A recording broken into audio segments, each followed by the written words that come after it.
10-3 or 14. 10-4, Fire is requesting someone go to James and Shefflin. James and Shefflin. 14 Apex. Apex 2414. Reference to possible chlorine. Late in the evening of October 5th, 2006, a fire broke out at a hazardous waste transfer facility in Apex, North Carolina, a suburb of Raleigh. The facility was owned by the Environmental Quality Company, known as EQ. Apex Fire Chief Mark Haraway directed the emergency response. That explosion went off, it shook the ground where we were standing. That was followed subsequently by a barrage of almost like artillery fire, 39 explosions. We quit counting at 39. It was like a low-frequency rumble, and then you'd hear a succession of them, like a boom, boom, boom. And that's what really got my attention. As the fire spread, a thick haze drifted over the town. The initial police squad that was on duty had a supervisor and 6 officers, and when I arrived at the scene, they were already doing the door-to-door evacuations. You had kind of this yellowish haze. I kind of liken it to a low-lying fog sort of appearance. Philip Sloop lives near the accident site. I distinctly smelled chlorine, and it was very hazy, all in this area where we're standing. It was very hazy and smelled like chlorine. Apex Mayor Keith Weatherly recalls the night of the accident. We knew that there was a widespread threat to that neighborhood and maybe to the whole town, depending on the wind, of course, and that's what precipitated our widespread evacuation notice. City officials ordered thousands of residents to evacuate their homes. When we first got on the scene, the chemical plume had already enveloped almost 7 blocks of a residential subdivision. We knew there were another 27 blocks to be affected. We were going to try to get that 27 blocks out of harm's way. We were operating strictly on a large event of an unknown chemical and erring on the side of safety by going with our worst case scenario plan, which was to take that evacuation point a mile out. Kelly McLaughlin resides in Apex with her family. As a parent, you make sure your kids are dressed warmly and that they put their seatbelts on, and you teach them to wear their bike helmets, and you do everything to keep them safe. And then something like this happens, and you realize that there are certain areas where you're a lot more powerless than you'd like to be, and so that was scary. Much of the town of 34,000 was in the area of the evacuation. Some residents were put up in public shelters.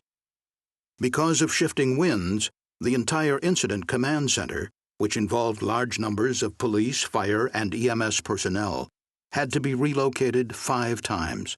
It was a logistical nightmare, according to Apex Fire Chief Haraway. Our whole emergency database is gone. Then you lose your 911 center and the capability to dispatch units, to talk and communicate. Then you lose your police station. Then you lose City Hall. You know, it starts adding up, and then you've got to go make the report to the government leaders, your bosses, and say, hey, pretty much lost the entire town so far, as far as what we're doing here. We're going to operate out of a tent. The fire destroyed the EQ hazardous waste transfer facility, and it has not been rebuilt. The Chemical Safety Board investigated and issued a case study identifying several key safety issues. Our investigation found that federal regulations do not require hazardous waste companies to provide important written information on the materials they handle to first responders. Such information is necessary for local officials to effectively plan for emergencies. The EQ facility was ill-prepared for an emergency that might occur outside of normal working hours when no one was there. Here's what happened on the night of the accident. The EQ hazardous waste building had a metal roof and walls and was open on 2 sides. Inside, workers combined small quantities of similar waste materials into larger containers. These containers were stacked in bays along an elevated dock for later shipment to treatment and disposal facilities. In one bay, the company placed returns from retail stores, such as pesticides and paints. Other bays contained flammable and corrosive chemicals and laboratory wastes. One bay was designated for oxidizers. Among these materials was a large box of chemical oxygen generators, which had been removed from aircraft emergency oxygen systems during routine maintenance. Drums of solid chlorine-based pool chemicals were stacked on top of the generators. At 9:38 p.m., a resident driving past the facility called 911 to report a haze with a strong chlorine smell. Apex 911, location of your emergency. There is a chlorine leak. Okay. You can see a haze through the air, and the chlorine smell is very, very strong right there at the intersection. You can actually see the haze and real strong smell. Okay. The Apex Fire Department responded and sent in reconnaissance teams to investigate. They made the report it was on fire. Like I say, the time it would take me to reach to the microphone, seconds. They reported, no, it's through the roof. The fire started in the oxidizer bay. As it spread, dozens of the aircraft chemical oxygen generators activated, releasing oxygen, accelerating the blaze.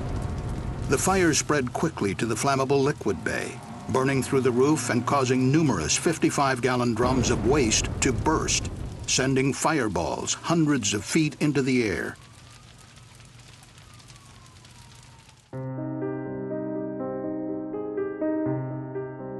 As haze and smoke spread from the facility, officials called for residents to leave their homes. Can you contact fire and ask we need to start an evacuation back in toward Briarcliff and all that area? If you could evacuate those people to the parking lot of the community center. As the fire progressed, Fire Chief Haraway met the plant manager, who was unable to provide him with a detailed list of the chemicals inside. He said, but I can tell you generally what's in there. You've got large quantities of flammables, combustibles, oxidizers, pesticides, poisons. The only thing I think left out of the 9 classifications was miscellaneous. Police and other responders were cautioned to avoid the smoke and haze. 10-4 Command is advising that you all do not need to be driving in the clouds. By the next day, about 30 people, including 12 police officers and 1 firefighter, were taken for medical attention at local hospitals for respiratory distress and nausea. It's something when you're standing out in the parking lot and you put your people in the back of an ambulance, you send them to the hospital, and you don't know whether they're coming back or not. That's what we had to do. Firefighters determined the best course of action was to let the fire burn itself out. The evacuations ended after 2 days. We are glad to be home. In a matter of seconds, not minutes, it went from, hey, Chief, it's on fire, to, explosions going up in the sky. The CSB found that the unspent aircraft emergency chemical oxygen generators most likely contributed to the growth of the fire. The remnants of many burned-out generators were found in the debris. A fiberboard box of unspent generators had arrived at EQ after they were taken out of airline service at an aircraft maintenance facility. When accidentally activated or exposed to fire, the devices produce substantial amounts of heat and oxygen, which can initiate and accelerate combustion. The National Transportation Safety Board conducted this test, demonstrating how oxygen generators can initiate and accelerate a fire. The test was part of the NTSB investigation of the 1996 ValueJet crash in Florida, which was caused when the devices discharged in the plane's cargo bay. In June 2007, the CSB issued urgent recommendations and a safety advisory, calling for waste oxygen generators to be safely discharged before shipping by any transport mode. Beyond oxygen generators, there are many other types of hazardous materials that may initiate or accelerate fires at waste transfer facilities. This highlights the importance of fire protection measures. At the EQ facility in Apex, the bays were separated by 6-inch-high curbs, designed only to contain spills. The CSB determined that firewalls would likely have contained the initial fire in the oxidizer bay, preventing it from spreading to other bays where flammables were kept. The only fire control equipment at EQ consisted of portable fire extinguishers, which were of no use when the open bay facility was unattended. EPA regulates hazardous waste facilities under the Resource Conservation and Recovery Act. Those rules require what is referred to as fire control equipment on site, but there is no EPA or industry guidance defining such equipment. This allows facilities to operate without automatic fire detection and suppression systems, alarms, and after-hours and weekend monitoring, as was the case with EQ. So they didn't have sprinklers, they didn't have early warning smoke or heat detection or anything like that. They didn't even have off-site notification. History has shown that sometimes early warning, early notification does preempt and get responders there in a timely fashion so they can act accordingly before something gets out of hand. An automatic fire suppression system might have extinguished the fire at an early stage. The CSB investigation identified 22 other fires and chemical releases from hazardous waste facilities over the past 5 years, including this major fire at another EQ facility in Romulus, Michigan. The CSB concluded that the occurrence of these waste fires indicate there is a serious problem that should be addressed by the National Fire Protection Association, the body that develops the National Fire Codes. The National Fire Codes provide detailed fire protection standards for many types of industrial facilities, but there is no fire code specifically for hazardous waste facilities. The CSB recommended that the Environmental Technology Council, a trade association, developed standardized guidance on handling and storing hazardous waste to reduce the likelihood of fires and releases. And we urged the Environmental Technology Council, which represents the hazardous waste industry, to petition the National Fire Protection Association to develop a specific code for hazardous waste facilities for fire prevention, detection, control, and suppression. I knew they were over there, but with a name like environmental quality, I had no idea what their business was. I didn't know that they stored toxic chemicals or oxidizing agents there. But it would really be nice if we could be made aware of companies like environmental quality that are operating right on our doorstep.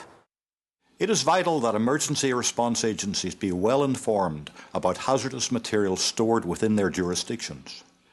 The CSB found that in the case of EQ, apex authorities had not been provided with all the information they needed.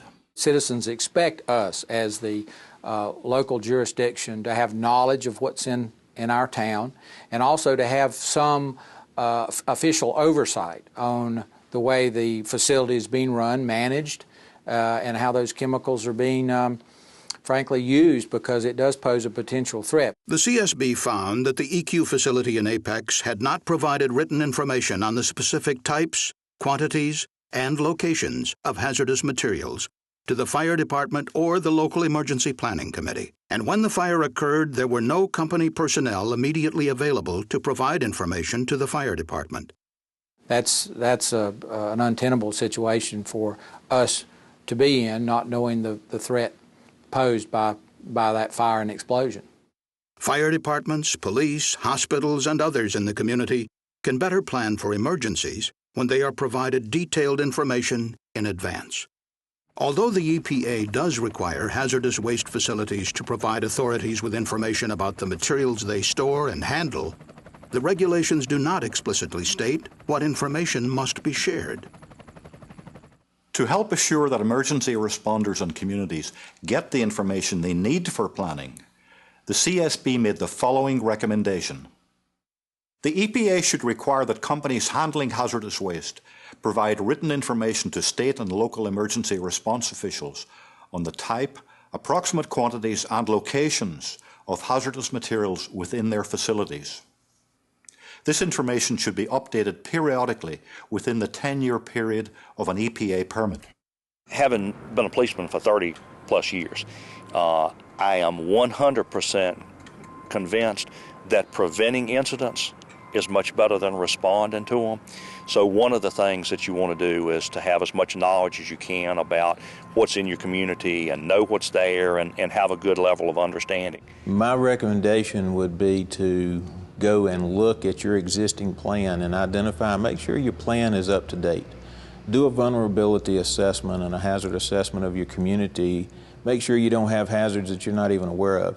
You should not be too frugal in the providing resources for your public safety people. Training and equipment are utmost, and knowing you've got that available to you.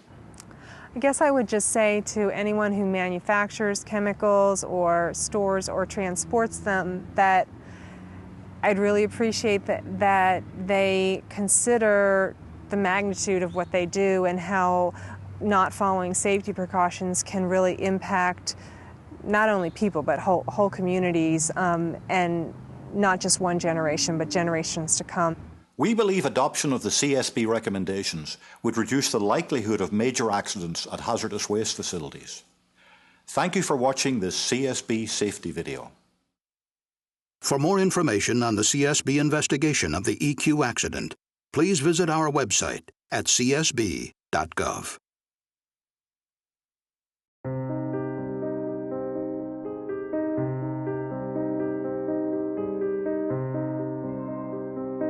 or 14. 10-4, fire is requesting someone go to James and Shefflin.